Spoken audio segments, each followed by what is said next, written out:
आप सुनिएगा, आप कह रहे हैं 6 लाख रुपए का प्रमाण है, आरोप है 100 करोड़ का, फिर आए 20-30 करोड़ पे, फिर प्रमाण दे रहे हैं 6 लाख रुपए का। ये इनकी जांच, ये इनकी नौटंकी, ये इनका ड्रामेबाजी। अभी 2 दिन पहले से क्या शुरू किया है?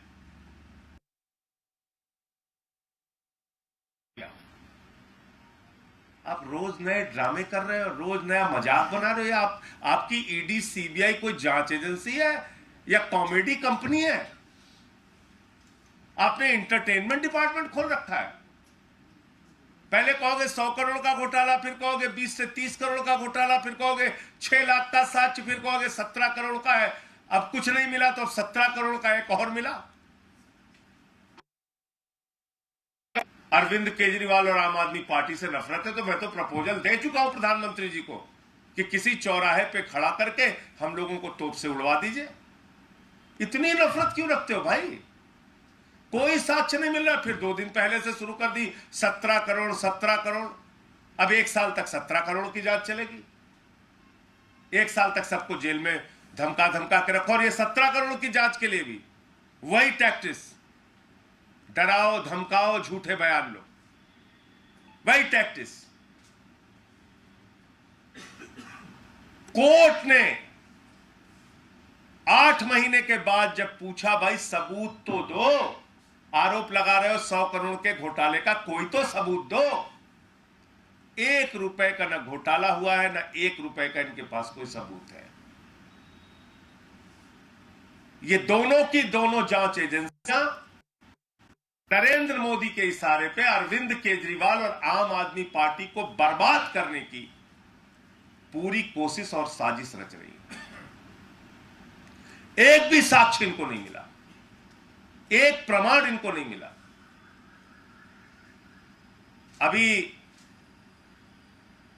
एक व्यक्ति के बारे में हल्ला मचाया गया कि साहब उसने केजरीवाल के बारे में बयान दे दिया, केजरीवाल से उसकी बात हुई, केजरीवाल से उसकी मुलाकात हुई। अब सोचिए, देश के 3 बार के चुने हुए दिल्ली के राज्य के मुख्यमंत्री, उनके बारे में झूठा प्रचार मीडिया के माध्यम से किया गया कि किसी शख्स का बयान आ गया है कि साहब ये तो केजरीवाल का नाम ले रहा है, केजरीवाल से मुलाकात हुई है, केजरीवाल ऐसा केजरीवाल वैसा। उसकी सच्चाई ये पता चली कि उसके मां, उसके पिता और उसकी पत्नी को बुलाकर अपने पास रख के धमकाकर उससे बयान लिया गया।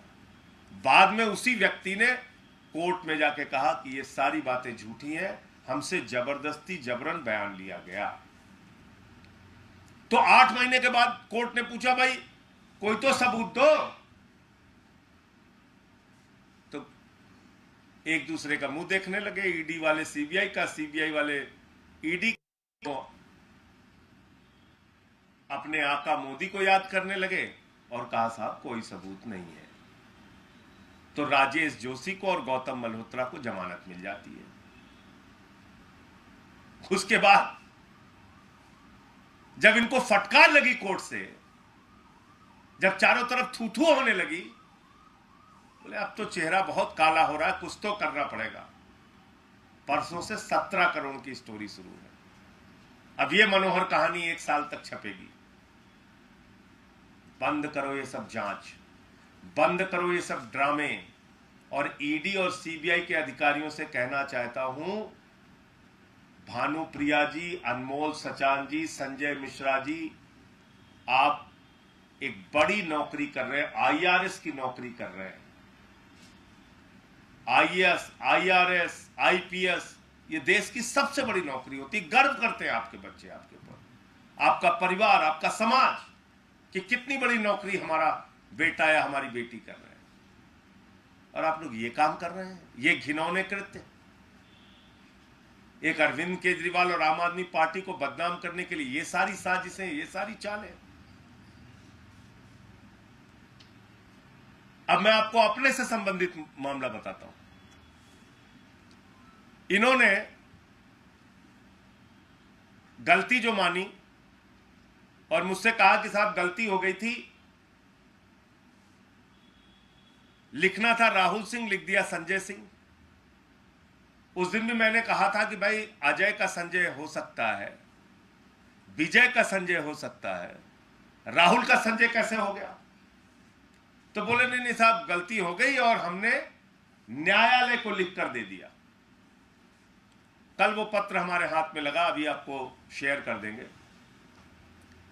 इन्होंने एक नहीं, तीन जगह चार्जशीट में, पहली चार्जशीट में मेरा नाम गलती से लिखा, दूसरी चार्जशीट में मेरा नाम गलती से लिखा, तीसरी चार्जशीट में मेरा नाम गलती से लिखा, और जब मैंने डिफेमेशन का नोटिस भेजा तब इन्होंने कोर्ट में ठीक किया। इसका मतलब प्रधानमंत्री पार्टी के इशारे पर मुझे फर्जी फंसाने और जेल में डालने की गहरी साजिश इनकी थी। अगर मैं डिफेमेशन का नोटिस इनको नहीं भेजता तो ये मुझे निश्चित रूप से जेल में भेजते। आप सोचिए, एक मेंबर ऑफ पार्लियामेंट को पहली चार्जशीट में आप गलत नाम लिखते हैं, दूसरी चार्जशीट में गलत लिखते हैं, तीसरी चार्जशीट, और ये खुद मान रही है ईडी, मैं नहीं कह रहा, वो चिट्ठी भी आपको दे दूंगा। न्यायालय के सामने इन्होंने लिखा है कि साहब ये तीनों जगह हमसे गलती हो गई। अरे भाई गलती एक बार हो सकती है, और आपको मालूम है ईडी की जो चार्जशीट फाइल होती है वो ऐसे हवा में नहीं होती, बार बार उसको पढ़ा जाता है, 4 बार 5 बार उसकी रीडिंग की जाती है।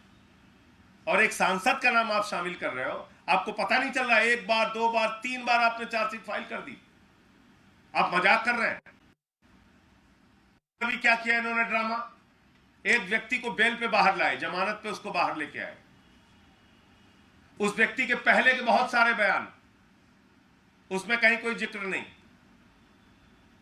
जो अभी का बयान जब वो बाहर आता है उसके बाद का, उसमें फिर मुझे फंसाने की साजिश, उसकी पूरी जानकारी विस्तृत रूप से आगे आपको दूंगा। ये चल रहा है, ये जांच है इनकी। तो इसलिए मैं ये कहना चाहता हूं कि अब ये जो 17 करोड़ की नई मनोहर कहानियां शुरू हुई हैं, ये इस बात को साबित करती हैं कि ना तो ईडी के पास 1 रुपए का भी कोई भ्रष्टाचार का, कोई बेईमानी का, कोई घोटाले का सबूत नहीं है। शराब घोटाला मनगढ़ंत, फर्जी और झूठ का पुलिंदा है, और उसके जो अधिकारी ईडी सीबीआई के हैं, ये भानुप्रिया, ये अनमोल सचान, ये संजय मिश्रा, ये सारे लोग प्रधानमंत्री नरेंद्र मोदी के इशारे पर, भारतीय जनता पार्टी के इशारे पर अरविंद केजरीवाल और आम आदमी पार्टी को बर्बाद करने की साजिश का हिस्सा है। और इनसे जुड़े हुए सबूत अब हमारे पास हैं, वक्त आने पर देश के सामने इसको उजागर करेंगे। जैसे मेरे केस में सामने तथ्य आया, प्रमाण आया और इनको गलती माननी पड़ी, ऐसे ही बहुत सारे साक्ष्य और सामने आए हैं, वो भी आपके सामने समय आने पर रखेंगे। आप सबका धन्यवाद करते हुए मैं सिर्फ इतना कहना चाहूंगा कि जब भी इनकी कोई मनोहर कहानियां या झूठी कहानियां आपको मिले, कृपा करके उसको चलाने से पहले, उस पर कोई बयान देने से पहले आप उसको जांच लें, परख लें, पूरा सच देख लें, तब उसको सामने रखें, तो मेरे ख्याल से ठीक रहेगा। आपका कोई प्रश्न पूछ सकते हैं। ये चार्जशीट में जो आप कह रहे हैं कि 3 बार नाम बदलने के लिए कहा गया, ये क्या है? मतलब ईडी ने खुद कहा है कि ईडी ने खुद कहा है कोर्ट में जाके, जब मैंने डिफेमेशन का नोटिस भेजा, जब मैंने प्रेस कॉन्फ्रेंस की, उसके बाद ईडी ने जाके कोर्ट में लिख के कहा है कि साहब पहली बार, दूसरी बार, तीसरी बार, तीनों चार्जशीट में संजय सिंह का नाम गलती ढंग से लिखा गया है। एक बार नहीं, पहली चार्जशीट में गलत लिखा, दोबारा भी ठीक नहीं किया, दोबारा भी गलत लिखा, तीसरी चार्जशीट आई, तीसरी चार्जशीट में भी लिखा। यह मजेदार बात मैं आपको बताने की कोशिश कर रहा हूं। यह है देश की सबसे बड़ी जांच एजेंसी की हकीकत। 3 बार चार्जशीट में मेरा नाम गलत लिखा गया है। और यह बात मैं नहीं कर रहा हूं, ईडी ने खुद कोर्ट में माना तब जब मैंने नोटिस भेजा।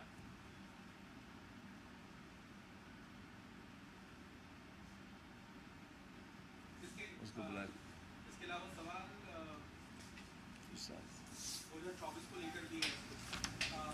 ममता बनर्जी ने एक बयान दिया है जिसमें उन्होंने कहा है कि ऐसे राज्य जहां पर बीजेपी शासित सरकारें नहीं हैं या अन्य दलों की सरकारें हैं, उन्हें समर्थन में आना चाहिए और कांग्रेस को उन्हें सपोर्ट करना चाहिए। तो इसे आप किस तरीके से देखते हैं?